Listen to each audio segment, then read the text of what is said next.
예전에는 항상 내가 뒤늦게 투자를 하는 것 같았는데 이제는 나도 안녕하세요, 세리티입니다. 저희 수강생분 중에 한 분이 질문을 주신 내용이 있어요. 근데 그 질문을 저희 소치님들과 좀 공유를 하면 너무 좋을 것 같아가지고 영상을 찍게 됐습니다. 일단 질문부터 한번 읽어볼게요. 세리티님은 투자할 때 두려움은 없으셨어요? 사람들은 저보고 갭 투자라고 하는데 물론 맞는 말이지만 저는 흐름 투자가 더 맞다고 생각을 하거든요. 주식도 그렇지만 가격이 오를 땐 호가창이 정신없이 왔다 갔다 하면서 매도 물량이 한 번에 싹 사라지고 급등하듯이 부동산도 막상 가격이 오를 때 매물이 급소진되면서 물량이 잠기고 호가가 높여지는 걸 본 적이 있거든요. 이런 흐름을 못 따라가지 않을까라는 두려움은 없으셨어요? 이런 질문이셨는데요. 제가 여태까지 투자를 어떤 식으로 해야 하는지를 좀 말씀을 드리면서 이 질문에 대해서 좀 답변을 드렸습니다. 우선은 저는 투자를 할 때 항상 계속 하락을 했다가 최근 2년 이내에 상승 전환이 된 저평가 지역을 봅니다. 그런 지역을 선택을 하는데요. 그렇게 하는 이유는 이 지역이 그동안 몇 년 동안 계속 하락을 했기 때문에 추후 몇 년 동안은 앞으로 계속 상승을 하게 됩니다. 그런 곳들은 상승이 확실하기 때문에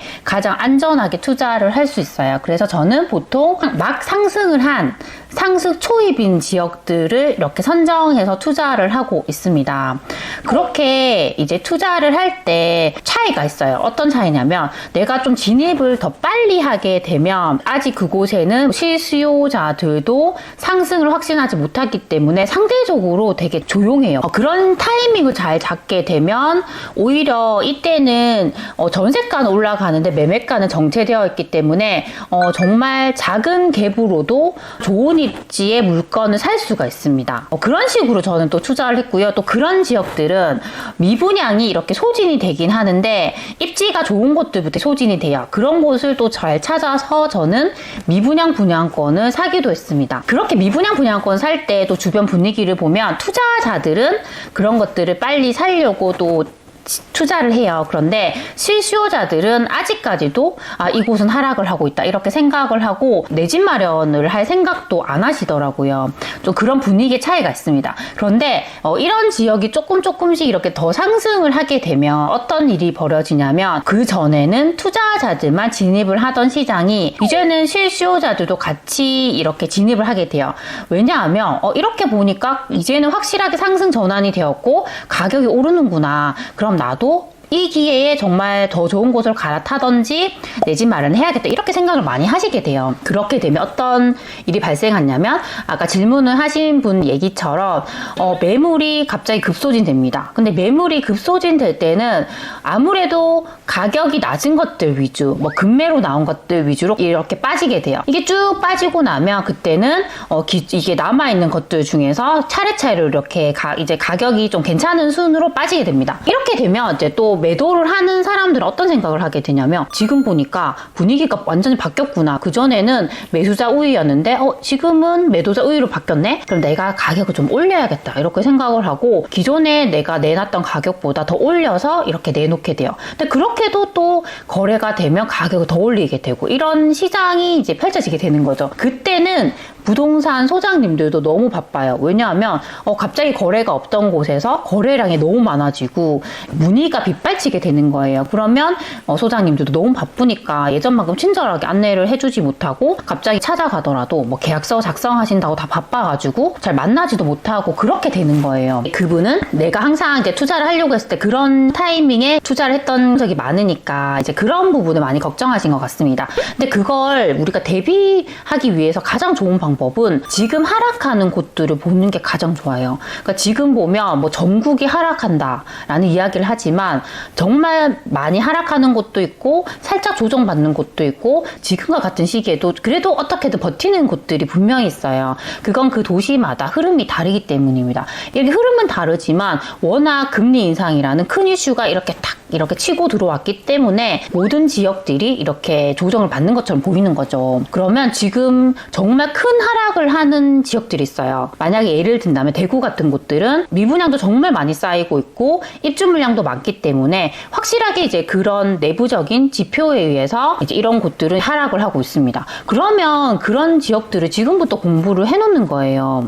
왜냐하면 제가 아까도 말씀드렸지만 제가 투자를 하는 그런 저평가 지역들은 몇 년 동안 하락을 했다가 최근 2년 이내에 상승으로 전환이 되어야 합니다. 그러면 지금 하락하는 곳들이 우리가 영원히 하락하진 않잖아요. 그런 곳을 미리 지금 공부를 하고 입지를 분석을 해놓고 아파트 단위로 그 평당가가 높은 순부터 계속적으로 이렇게 검토를 해놓으면 결국 그런 지역들이 미분양이 줄어들고 입주 물량이 이렇게 줄어들게 되면 다시 상승으로 전환되는 시기는 분명히 오게 됩니다. 예전에는 항상 내가 뒤늦게 투자를 하는 것 같았는데 이제는 정말 나도 선진입을 할 수가 있는 거죠. 정말 상승 초입에 나도 정말 투자를 할 수가 있는 거예요. 그러니까 그렇게 준비만 한다면 아까 질문하신 분처럼 그런 걱정을 할 필요가 없다고 생각을 합니다. 그리고 두려움이라는 부분에 대해서 좀 말씀을 드리고 싶은데요. 우리가 그런 두려움을 줄일 수 있는 가장 좋은 방법은 내가 더 많이 공부를 하는 거예요. 내가 정말 많이 공부를 하고 그 비교를 할 수 있는 그런 지역들, 비교할 수 있는 아파트를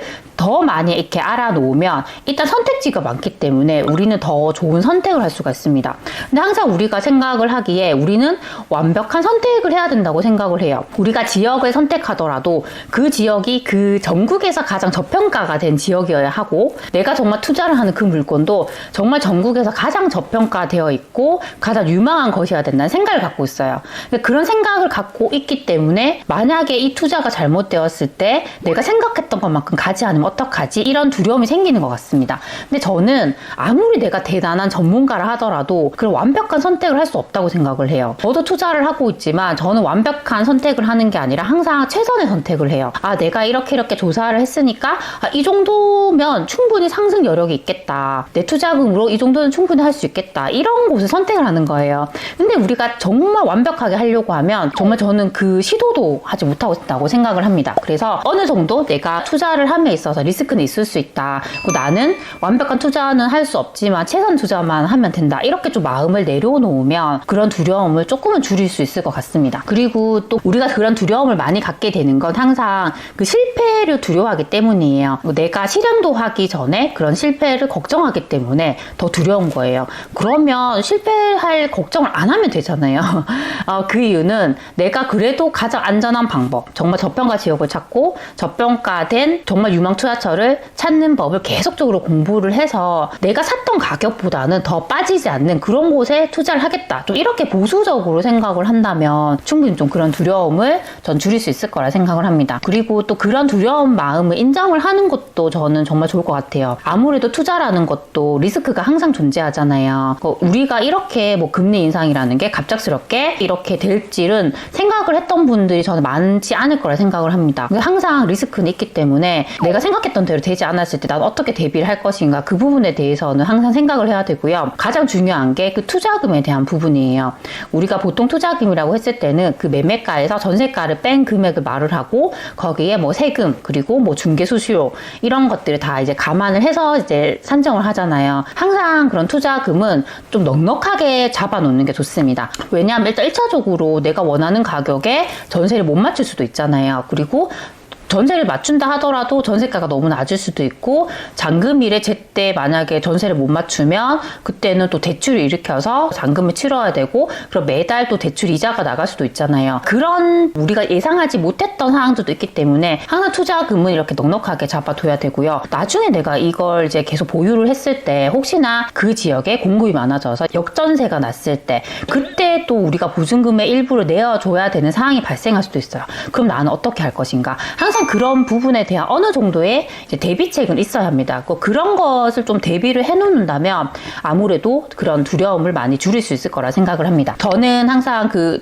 부동산 투자라는 게 타이밍이라고 생각을 해요. 아무리 그 지역에 있는 똑같은 아파트를 산다 하더라도 내가 그것을 언제 사느냐에 따라서 정말 그 투자금이 달라지게 됩니다. 우리가 황금 타임이라고 하잖아요. 정말 작은 그 갭으로 좋은 아파트를 사기 위해서는 미리 공부를 해야 되고 미리 준비가 되어 되어야 합니다. 저도 요즘에는 지금 하락하는 지역들을 계속 미리 가보고 공부를 많이 해두려고 하고 있어요. 그렇게 생각을 하니까 너무너무 그게 재밌고 또 마음이 되게 안정이 되더라고요. 나중에 이제 갑자기 기회가 온다 하더라도 내가 계속 그 지역을 모니터링하고 미리 분석을 해놨기 때문에 그때는 내 투자금만 가능하다면 바로 이렇게 살 수가 있는 거잖아요. 그러니까 그렇게 생각을 하니까 너무 또 그게 기대가 되고 설레더라고요. 그래서 이렇게 좀 접근을 하신다면 아무리 내가 예전에 항상 한 발 늦은 것 같은 투자를 하셨다 하더라도 미리 우리가 그런 지역들을 공부를 하고 대비를 하시면 충분히 이제는 정말 나도 좋은 타이밍에